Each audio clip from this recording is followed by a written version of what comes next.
তোমার আত্মাকে যা আলো দেয় সেটার দিকেই এগিয়ে যাও।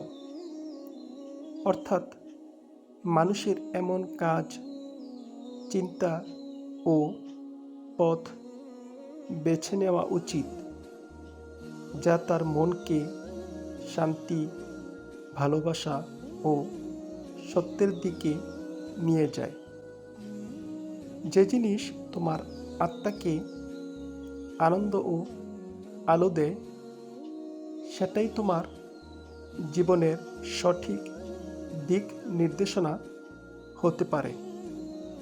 তাই তোমার উচিত হবে এমন জিনিসের দিকে এগিয়ে যাওয়া যা তোমাকে শান্তি দিবে, তোমার আত্মাকে আলোয় ভরে দিবে।